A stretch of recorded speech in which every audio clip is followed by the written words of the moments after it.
Central মাঠ থেকে যুক্ত হয়েছেন সহকর্মী সিফাত শাহরিয়ার এবং মাজিদুর রহমান। তবে শুরুতে যাচ্ছে সিফাতের কাছে। সিফাত, জানাবেন কেন্দ্রীয় নেতাদের কারা এই সমাবেশে অংশ নিয়েছেন এবং আর একটা বিষয় জানাবেন যে যেহেতু ইতিমধ্যেই প্রোগ্রামটি শুরু হয়েছে কিনা এবং কি পরিমাণ তারুণ্যের এখানে সমাবেশ ঘটেছে।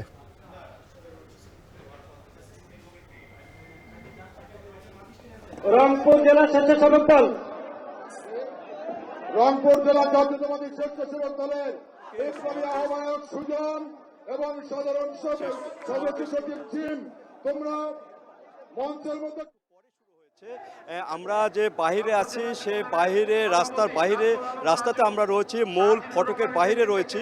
সে মূল ফটকের বাহিরে যে মানুষের সমাগম, বিশেষ করে তারুণ্যের যে সমাবেশ, যে তাদের যে আগমন, সে আগমন উপলক্ষে কিন্তু এখানে যে ভিড়, প্রচুর পরিমাণে ভিড় লক্ষ্য করা যাচ্ছে। এখানে রাজশাহী এবং রংপুর বিভাগের যে 16টি জেলা রয়েছে সেই 16টি জেলার কিন্তু ছাত্রদল, স্বেচ্ছাসেবক দল এবং যুবদল তারা কিন্তু এখানে অংশগ্রহণ করছেন।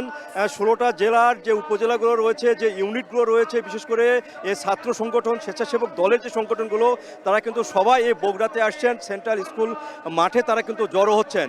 আর আজকে যে তারুণ্যের রাজনৈতিক অধিকার প্রতিষ্ঠার যে সমাবেশ, সেই সমাবেশ থেকে তারা শিক্ষা নেবেন। তারা 21 দফার মধ্যে যে দফাগুলো রয়েছে, সে দফাগুলো কৃষি উন্নয়ন, নাগরিক ভাবনা, সব কিছুই যে রয়েছে সেই জিনিসগুলো তারা এখানে দিক নির্দেশনা দেবেন। বিএনপির নেতারা, তারপরে তাদের যে ছাত্র নেতারা, তারা কিন্তু দিক নির্দেশনা দেবেন। এখানে বলে রাখি, এখানে যারা এসেছেন তারা হলো কেন্দ্রীয় নেতৃবৃন্দ। এখানে নজরুল ইসলাম, তিনি স্থায়ী কমিটির সদস্য আসছেন।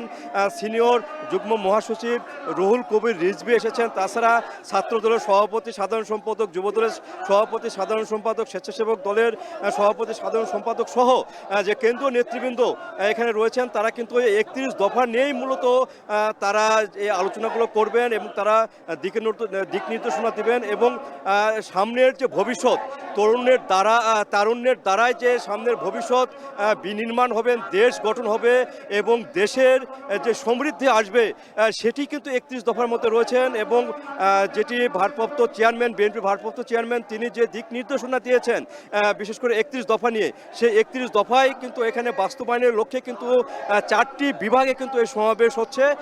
সেই সমাবেশের মধ্যে তৃতীয় সমাবেশটা কিন্তু এখানেই হচ্ছে, বগুড়াতে হচ্ছে।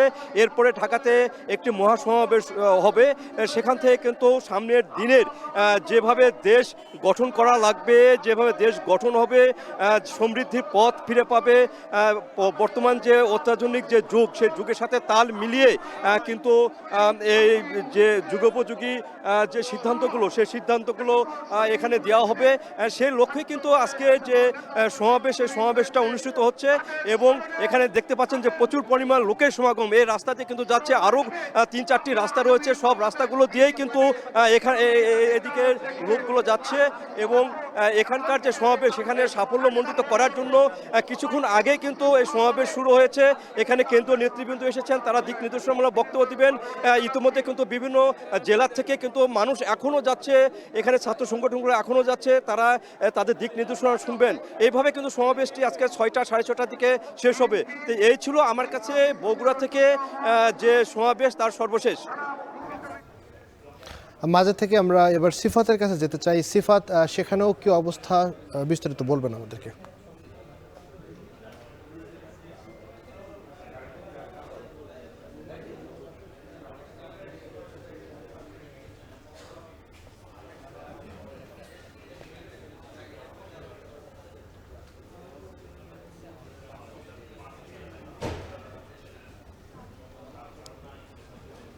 সামনে রয়েছি, যেটি দেখছি আমরা, পুরো মাঠই কানায় কানায় পরিপূর্ণ হয়ে উঠেছে। বিএনপির যে 3 অঙ্গ সহযোগী সংগঠন রয়েছে, ছাত্রদল, যুবদল এবং স্বেচ্ছাসেবক দলের নেতাকর্মীরা এখানে উপস্থিত হয়েছেন। যেটি রংপুর ও রাজশাহী বিভাগের আজকের সেক্ষেত্রে 3টি পর্যায়ে আসলে এই সমাবেশটি হয়েছে দুদিন ব্যাপী। আমরা যেটি দেখেছি চট্টগ্রাম এরপর বগুড়ায় আজকে হচ্ছে এবং তার পরবর্তী হবে। অর্থাৎ এই যে তিনটি পর্যায় এই সমাবেশটি হচ্ছে এবং সারা দেশের যতগুলো নেতাকর্মী রয়েছে এবং তারা যেটি বলছে তারা সেমিনারে তারা একটি দফা যেটি দিয়েছে বিএনপির ভারপ্রাপ্ত চেয়ারম্যান তারেক রহমান, সেই দফা সহ যারা বিএনপির রাজনীতির সাথে সরাসরি যুক্ত না কিংবা বিরোধী রাজনীতি করেন তাদের সকলকে তারা বলছেন যে এই সমাবেশে এবং সকলের ভাবনা তারা জানতে চেয়েছেন। তবে সকলের ভাবনা কতটুকু জানতে পেরেছেন এবং তাদের বিরুদ্ধে যারা রাজনীতি করেন তাদের মতাদর্শের যারা না তাদের ভাবনা কতটুকু জানতে পেরেছেন সেটি নিশ্চয়ই এই যে তাদের সমাবেশ আরেকটি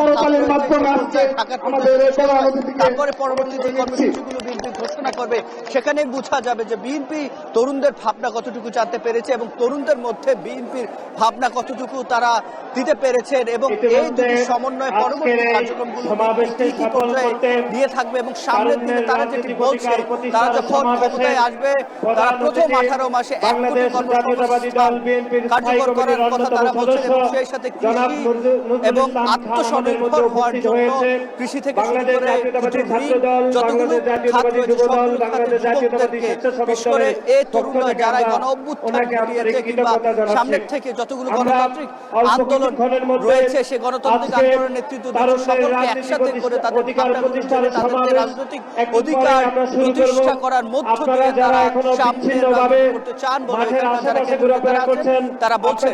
এই ছিল আবির আমার কাছে সবশেষ। রাজশাহী এবং রংপুর বিভাগের নেতাকর্মীদের নিয়ে বগুড়ায় চলছে বিএনপির তারুণ্যের সমাবেশ, সেই খবর জানছিলাম।